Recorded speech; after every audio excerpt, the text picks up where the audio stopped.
What's going on, guys? My name's Lewis from setupforvolleyball.com, and today I want to go over the 6-2 rotation when you are in serve receive. If you're after the 6-2 rotation for when you're the serving team, do keep an eye on my channel as I'll be dropping that video next, so just be sure to keep an eye out for that one. If you find this content helpful and useful, please do consider giving it a thumbs up to let me know you appreciate it. Also, share it with any of your friends that you think may need help. Aside from that, if you enjoy content like this, please do consider subscribing, as we're going to be dropping lots more content exactly like this one. So without further ado, let's get into the rotations. So before we dive fully into the serve-receive rotations for the 6-2 formation, I'd just like to give a little bit of background on the actual formation itself. So the 6-2 volleyball rotation is commonly seen at higher levels of play, such as intermediate and advanced levels.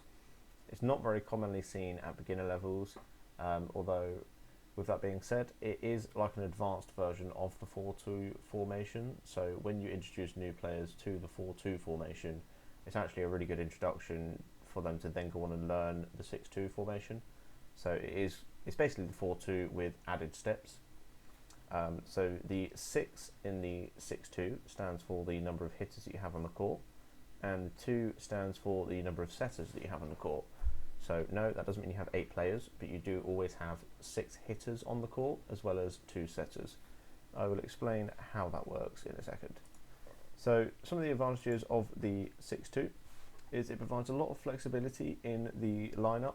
The main reason for this is because when the backcourt setter, who would be the primary setter in the rotation, when they get to the point in which they are going to rotate front court, you can sub them out if they're not particularly strong hitter. You can bring in a much better hitter as well as a much better blocker.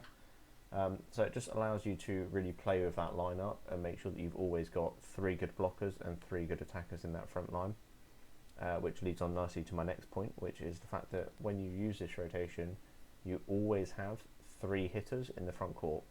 So obviously it's really, really effective for both blocking and hitting when you've got that solid 3 hitters and 3 blockers. So the last thing I want to touch on before we dive into the rotations is that I don't think that rotating itself is actually that difficult, because you only really need to remember 2 spots on the court, and that is the position that you play when you are front court and the position that you play when you are back court. Providing you remember where them 2 spots are, it's easy to rotate to them. The difficult bit for me is that when knowing where to stand before that ball is served, to make sure that you remain in rotation, you've got your strongest guys passing or your strongest guys at the net ready to block, and then making sure that you have the most efficient route to get to the position that you play on the court. So that for me is the difficult bit, knowing where to stand and then where to rotate without running into everybody, not necessarily the rotations themselves. So let's move on to the rotations. First thing I want to get out of the way is this lineup sheet here. This is a lineup sheet that a coach or manager would have to submit to the officials before the start of every set. So what this indicates is who is playing in what position and what the lineup is, and this is what the referees and officials will check to make sure that you are in rotation before the match starts, and they will also refer to it throughout the rallies and throughout the sets to make sure that you are remaining in rotation. Obviously not throughout the rally, sorry, obviously you can stand where you like when it's rallying, but before each serve, this is what they will check to make sure you're in rotation. What this basically shows is where each player is playing on the court. So the setter is position 1, outside is position 2, middle is position 3, the right side hitter or second setter is position 4, outside is position 5, and the other middle is position 6. So when you hear people refer to position 1, position 5, or zone 1, zone 5, you can now sort of determine what these are. So this is your back row, this is your front row. So the back right is position 1 or zone 1, front right position 2 or zone 2, and then you just move around the court in that order. Obviously it is a little bit confusing because when we rotate in a clockwise direction when we win points. However, the numbers go the opposite way, so what you might want to do, if you do struggle remembering which zone is which, if you think that the back middle is 6, and then as you rotate round the court, you count down the numbers, so 6, 5, 4, 3, 2, 1. May help you, may not, but just something to bear in mind. So if this is our starting lineup, which to be honest this would be a common starting lineup for a 6-2 formation, we would have our setter back here so that we have 3 players at the front court ready to hit or block as required, and the setter can step forward and set from this position. So this is quite a common way of lining up because it means you have 3 blockers as well. Obviously you have a blocker when the setter's front court, but you have 3 attackers in that front row ready to go. So it is quite a common one that you would see. So if this is how, this is the lineup sheet we've got, this is how it would actually transition onto court. So this would be the positions that we would all be playing, and then this would be how we would want to stack if we were the serve-receive team. So this outside player would slide back here, providing that they don't cross to the left of this middle and behind this setter, they are in rotation. So the setter's going to take a step back, outside is going to come back and pass in front of the setter, and they're going to hide the setter. Obviously when we have the setter here, we don't want them in the pass, because if they take this first ball, confusion can happen at the front of the net in terms of who's going to set. So we'll hide the setter out, the outside will come back and pass for the setter. So that's how we would line up. Obviously we want, this is probably a bit of an outcast rotation, because this is the only rotation in which the right side will just stay at the 4 position and the outside will just stay at the 2 position, because it doesn't really make much sense for them to cross over, because obviously it's a long way to run for both of them to run to not really gain anything. Like they're both capable of standing in these positions and hitting and blocking here. So in this particular rotation, the right side will just stay over here and the outside will just stay over here. Now the reason that we've got them stacked over in this direction is just mainly to prevent any of these players having their vision blocked. So by stacking them in the corner out the way, they have more chance to see the ball when it's served from the other side. So the right side and middle are going to stack over to the left. Outside, middle and the front court outside are going to be the 3 passers. Setter's going to hide behind the outside. So just to confirm, right side, middle will stack, outside, middle and outside passing, setter hidden. And then when that ball is served and the ball is played up, we can start rotating. So the second the ball crosses the net, we can start rotating. So our right side and our middle can basically stay in the same spot because they're already in the right areas. Obviously they're both just going to come back ready to these hitting positions. And then I've shown the outside and the middle switching, which may be a bit controversial for some of you, because potentially your coach has always told you that the middle player is the deep 6 player. I personally like to have the outside as the deep 6 player, which I've said in my other videos as well. But the main reason being that I like, if the pass isn't very good and the setter is struggling, it's nice to have this middle back option, and I prefer to have an outside taking that hit than I would a middle. Another reason that I like to line up like this is that if you do for whatever reason pull out your middle player and you sub on a libero, I like to have the libero at 5, because the most common hit from the other team is probably going to be the 4 hit, which would be coming from this angle here, and obviously their hardest angle is going to be this hard cross-court angle here. So having a defensive specialist stood there for me is always a winner. So that's the only reason that I've showed these 2 switching. If your coach likes to run you differently, obviously do what your coach says, because they will always be right. But for the sake of this guide, I will always have the middle going to 5, and I'll always have the outside going to 6. So just to confirm, them 2 are going to swap positions. Middle is going to come here, outside is going to come here. And then over on this side of the court, obviously we had our outside hiding our setter. Our setter is going to run round our outside the second that ball comes over, while these 3 remain for the pass. The second that ball is passed, the outside is going to come up into this hitting position here, as shown by the base positions after here. So setters run round to the 2.5 or 2.5. Outside is ready to hit through 2, middle is ready in the middle at 3, and the right side is going to stay in the 4 position ready to hit here. And that is rotation 1. So this one's not too difficult because the right side and the middle, effectively they're in the correct positions. Outside and middle, if you're playing a deep 6 middle, then they're already in the correct positions there too. But for me, I have switched them. So the only 2 that are really rotating in this one is these 2 here. And again, they're not particularly rotating because they both just have to run forward. So that outside is just going to come back and pass, setter's going to run round, everybody's in the right spot. And that is rotation 1. So moving on to rotation 2, obviously we've all rotated one spot clockwise. So the setter that was at this one spot is now at 6, the middle that was at 6 has moved to 5, and so on and so forth. And this is how we would like to stack this rotation.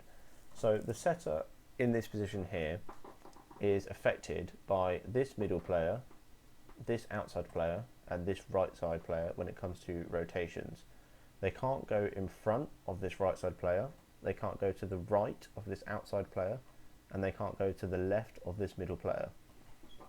So what we're going to do in this situation is push this setter all the way up into the 2.5 position, so they're already stood near to where they would want to set from. So as you can see here, we've pushed this middle up. Because obviously we're losing this setter from the passing line, the outside, that is at position 4, is going to come back and pass. Again, this outside can't go behind this middle player here, and they can't go to the right of the right side, which obviously the right side is miles away, so they haven't got to worry about that. So all they need to do is make sure they stay in front of this middle player. So they'll step just slightly in front of them, so they're in the passing line, but not breaking the rotation rule. And then the middle is just going to step across to fill the gap that the middle was in, that the setter was in, sorry. So our backcourt passes are going to be the outside, who is at position 1 anyway. The middle, who was at position 5, is going to step across. And the outside that was at position 4 is going to step back and drop into pass here. The middle and the right side are going to stack over on this right side here. So the right side's got a short distance, the middle's just got to step into the middle here. The setter is going to stand at the 2.5 spot, ready to set. So just to remind you, outside has dropped back to pass, middle's slid across to fill in that gap that the setter was in, outside is going to stay where he is. That is our passing line. Middle and right side are going to stack over here. The setter is just going to fit nicely in this gap, and then everybody is ready to go. So the second that ball crosses the net, middle is going to start his run into this area, providing he doesn't have to take the ball, which I'd be very surprised if they do, based on where they're stacking here. Middle is going to come round, the ball is going to go up. The second that ball gets passed in, outside is going to step forward into this position, ready to hit. Middle is going to slide across, outside is going to slide across. And this will be our base positions. Setter at 2.5, right side at 2 ready to hit, middle at 3 ready to hit, outside at 4, middle backcourt at 5, outside in this 6 area, although they are going to obviously do a bit of covering over here while the setter is at the front here. And that is rotation 2. So this one, there is a few more moving parts, but basically everyone's just going to follow each other around the court. Outside's going to step up, middle's going to move into where the outside was, outside's going to move to where the middle was, and the middle has just got to run round into this position here, ready to hit the ball. So on to the third and final rotation for this one. The setter who was at 6 has gone to 5, and the middle that was at 5 has gone to 4, and so on and so forth around the court. This is how we would line up on the court. So in this particular rotation, the setter is affected by this middle here, they cannot go in front of them, and this outside here, they cannot go to the right of them. The outside in this situation is affected by this middle here, the right side, so they can't go to the left of the middle, they can't go to the right of the right side, and they can't go behind their opposite outside. So because we want the outside to be in the pass again, we are going to push the middle over into this left hand corner. The setter here is going to step and stack with the middle up nice and tight, and then this outside player is going to fall back to where the setter was, and they're going to pass from this position, but they need to make sure they are to the right of this middle player. So as you can see, I've shown it here that the outside is just to the right of the middle, but still in a nice passing line with everybody else. Middle and setter are going to stack on this left side, the right side is just going to hang around in their preferred position anyway. So just to confirm, the outside that was in the middle here is going to step back to be a passer. Middle then has to slide across to make sure that they stay to the left of this outside player. Setter can step up, providing that the setter stays behind the middle player. Right side stays where he is, middle stays where he is, outside stays where they are. Now, this may look a bit daunting. I assure you it's not. It just looks it because of the arrows sort of going everywhere. Effectively, the setter who is stacked up with this middle just needs to run over to their setting position at 2.5. The middle just needs to move slightly more into the middle to get ready for the hit. Obviously, the arrows are a little bit higher than they would naturally be, and I'll show you why in a minute. Obviously, when you see the base positions, you'll see that I've shown this more just to try and space out and keep it a bit more clear, so it's not as clustered. So setter runs to 2.5. Right side stays where they are. Middle comes into the middle, ready to hit. Outside player, who was the 3 player here who came out to pass, is just going to run to the 4 position over here and get ready to hit. Outside, who for me again is playing position 6, is just going to stay where they are, and the middle is just going to loop around the back of them or just run across them, if whatever's easier really. And then this will be our base positions. So as I've said, the setter is just going to run to 2.5.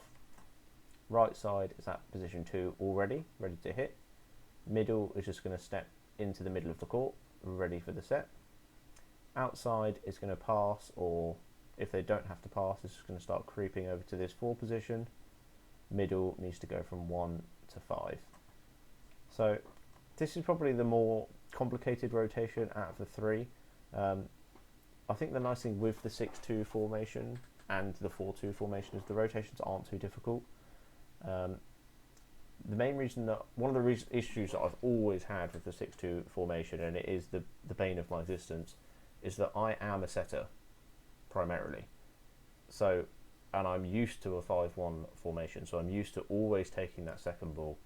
So that when a coach suddenly switches to a 6-2, for me as a setter, it's so hard to get used to not taking the second ball when I'm not the dominant setter at that moment. It's just so difficult for me. It confuses me every single time.